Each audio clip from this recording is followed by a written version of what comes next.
Assalamualaikum warahmatullahi wabarakatuh. Apa kabar sahabat rantau? Semoga kabar kalian sehat selalu ya. Perkenalkan, nama saya Indra Hadianto. Saat ini saya sedang bekerja dan meniti karir di Melbourne, Australia kurang lebih selama 7 tahun. Nah, pada kesempatan kali ini saya akan berbagi informasi mengenai agriculture visa. Seperti apa selengkapnya? Simak terus videonya sampai selesai ya.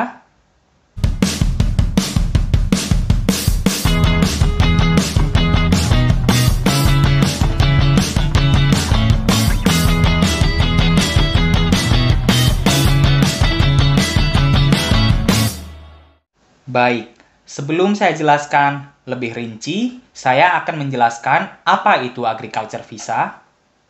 Agriculture visa atau yang disebut juga dengan visa pertanian merupakan salah satu program yang baru saja diluncurkan pemerintah Australia kepada negara-negara ASEAN.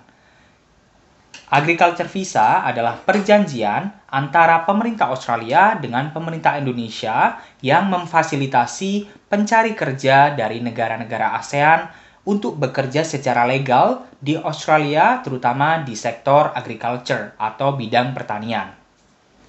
Nah, yang kedua, kenapa sih ada agriculture visa?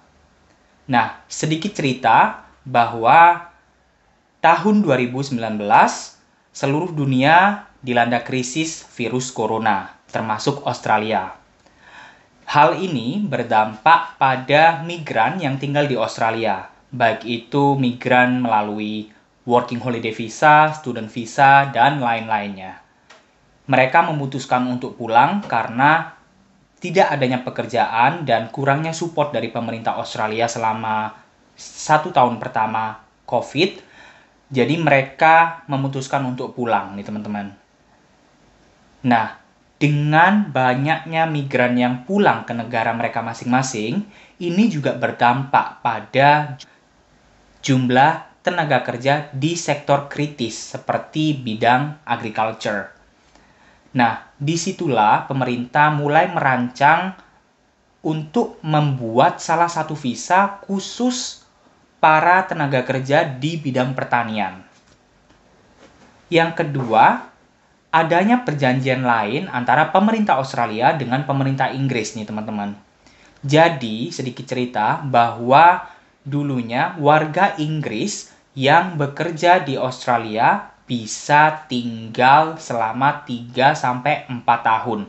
Asalkan mereka bekerja di sektor pertanian selama 90 hari atau sekitar 3 bulan.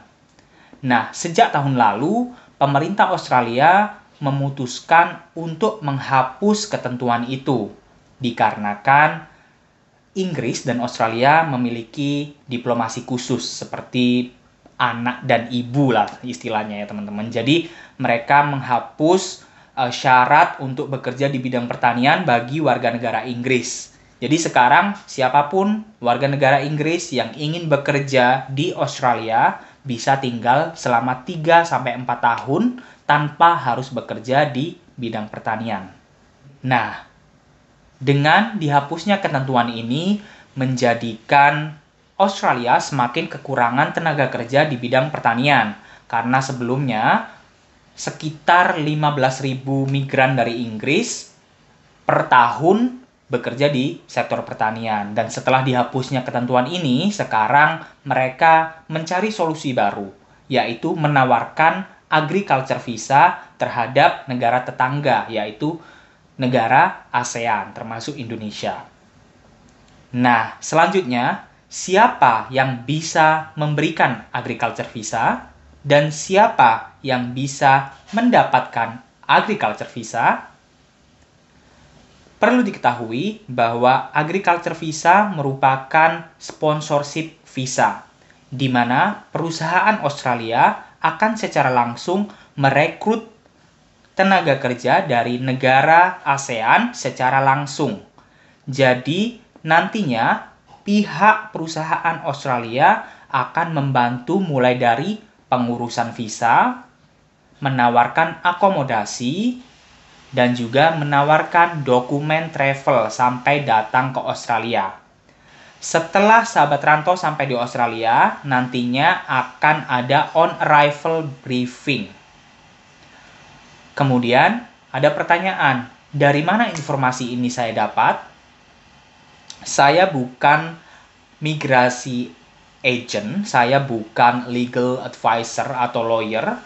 Jadi saya di sini merangkum semua informasi dari sumber yang terpercaya dan juga referensi dari beberapa teman saya dari Timur Leste dan juga Samoa yang saat ini bekerja di sektor pertanian dengan menggunakan visa agriculture. Loh, kok dari Timur Leste, Samoa, dan kawasan Pasifik sudah ada, Kak, visa pertanian? Nah, sahabat rantau, perlu diketahui bahwa sebelum adanya agriculture visa ini, pemerintah Australia sudah bekerja sama dengan beberapa negara di kawasan Pasifik dengan nama PALM atau istilahnya seasonal worker. Jadi, mereka bisa datang ke Australia selama 9 bulan dalam 12 tahun. Mereka bisa bekerja di sektor pertanian, hospitality, dan juga rural area ya teman-teman. Jadi mereka bisa bekerja di Australia selama 9 bulan, kemudian 3 bulan terakhir mereka kembali ke negaranya. Jadi kalian bisa bertemu dengan keluarganya. Dan ini sama persis nantinya akan diimplementasikan dengan visa agriculture. Nah, selanjutnya, siapa yang bisa mendapatkan visa ini dan apa saja syarat-syaratnya? Baik, yang pertama, teman-teman harus apply visa ini offshore atau harus berada di luar Australia. Jadi kalau ada yang tanya, Kak, saya di Australia tapi ini visa student atau visa working holiday saya mau habis, saya mau apply visa agriculture dari Australia, bisa? Jawabannya tidak bisa. Jadi, sahabat rantau harus berada di luar Australia dulu, kemudian nantinya bisa apply visa agriculture. Yang kedua, harus memiliki skill atau kemampuan yang relevan. Di sini maksudnya adalah kalau teman-teman dari lulusan bidang pertanian ataupun teman-teman punya pengalaman atau skill di bidang pertanian, itu akan menjadi poin khusus dan pertimbangan prioritas nantinya waktu screening dokumen. Kalau ada yang tanya, Kak, saya nggak punya skill di bidang pertanian, atau Kak, saya bukan lulusan pertanian, bagaimana? Bisa. Jadi ada beberapa teman saya dari Samoa dan Timor Leste yang bekerja di bidang pertanian dengan visa agriculture lulusan SMA, kemudian tidak memiliki skill sama sekali. Seperti apa nanti saya jelaskannya. Sekarang saya jelaskan syarat-syaratnya dulu. Yang ketiga, harus memiliki kemampuan minimal bahasa Inggris, di mana di sini IELTS minimal skor 4. IELTS dibagi dua, ada general training, ada akademik. Dari informasi dan referensi yang saya dapat, teman-teman bisa memilih entah itu akademik ataupun general training.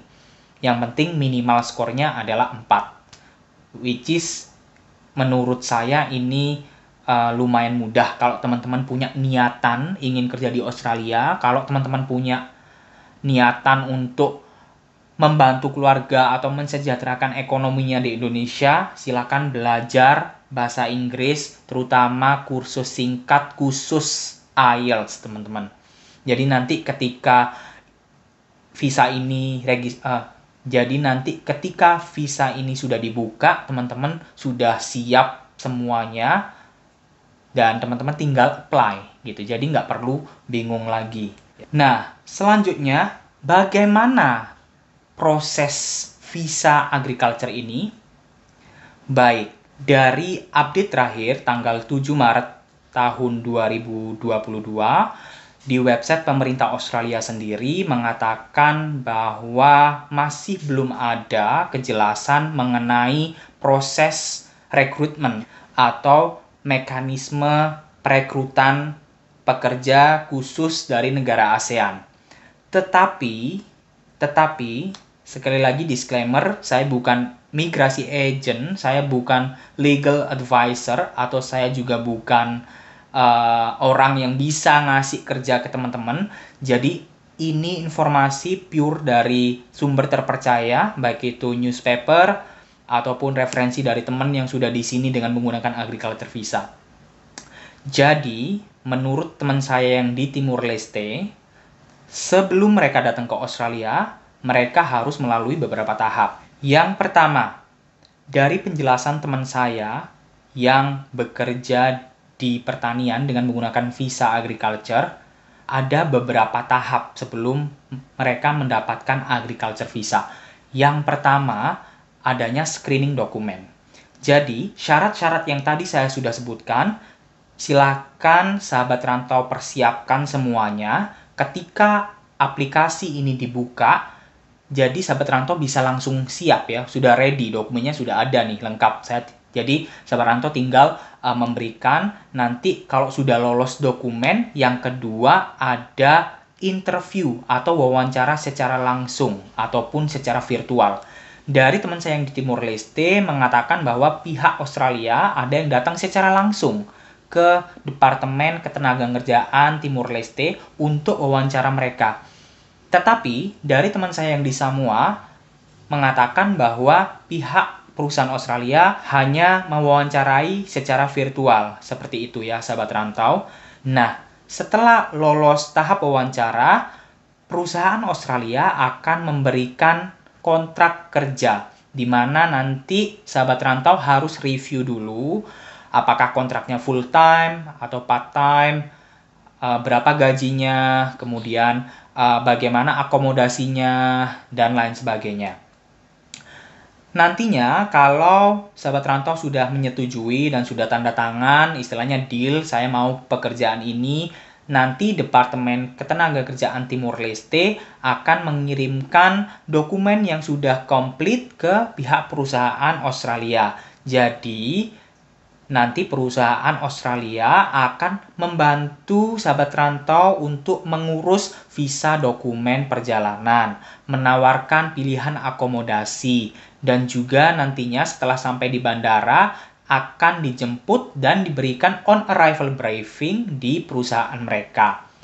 Sedikit info bahwa pemerintah Australia sudah menyeleksi sekitar 11 atau 12 perusahaan di bidang pertanian yang kredibel dan sudah memenuhi standar kerja Australia. Jadi, sahabat rantau tidak perlu khawatir karena akomodasi, kemudian travel dokumen, dan lain sebagainya itu sudah ditanggung oleh pihak perusahaan. Nah, ada yang bertanya, Kak, apakah visa ini membutuhkan tabungan minimal seperti working holiday yang membutuhkan minimal $5.000 di tabungan? Jawabannya masih belum pasti karena belum ada update terbaru, tapi dari referensi teman saya yang menggunakan visa agriculture ini, mereka tidak membutuhkan untuk menyediakan $5.000 di tabungan mereka. Jadi ini pure murni visa sponsorship. Yang terakhir, kapan visa ini dibuka? Dari update terakhir, masih belum ada kepastian tanggal berapa dan kapan visa ini dibuka. Tapi sahabat rantau tidak perlu khawatir, karena saya sudah menemukan berbagai informasi dari koran Tempo yang mengatakan bahwa Menteri Koordinator Bidang Perekonomian, yaitu Bapak Erlangga Hartanto, mengatakan karena perbedaan kondisi pertanian Indonesia dan Australia, perlu dilakukan berbagai pelatihan dan penyesuaian terutama yang berkaitan dengan kesiapan untuk tinggal di Australia dan kesiapan isu sosial lainnya. Kemudian, pernyataan ini diperkuat oleh Menteri Ketenagakerjaan Indonesia, yaitu Ibu Ida Fauzia. Seperti ini ya. Ibu Ida Fauzia menjelaskan bahwa saat ini Indonesia sedang mempersiapkan implementasi MOU on Skill Exchange Development dan MOU on Workplace Based Training. Nah, dari pernyataan kedua menteri tersebut, saya dapat menyimpulkan atau mengira-ngira ataupun memprediksi, ya, ini bisa benar, bisa salah. Jadi, nantinya Indonesia menyiapkan sebuah lembaga di mana Depnaker atau Departemen Ketenagakerjaan sebagai lembaga penyalur tenaga kerja dari Indonesia agar bisa mendapatkan visa agriculture ini. Sahabat rantau tidak perlu khawatir kapan visa ini akan dibuka, pastinya segera, pastinya tahun ini, tetapi masih belum pasti kapan. Nah, nasihat dari saya, sahabat rantau mulai sekarang bisa belajar bahasa Inggris. Karena bahasa Inggris bisa atau tidaknya itu hanya ditentukan dari syarat IELTS yang minimal skor 4 tadi ya. Nah, saran saya untuk belajar bahasa Inggris yang memang sudah merasa mampu berbahasa Inggris, lebih baik mengambil kursus singkat khusus untuk tes IELTS. Nah, sahabat rantau, demikian penjelasan mengenai visa agriculture ini.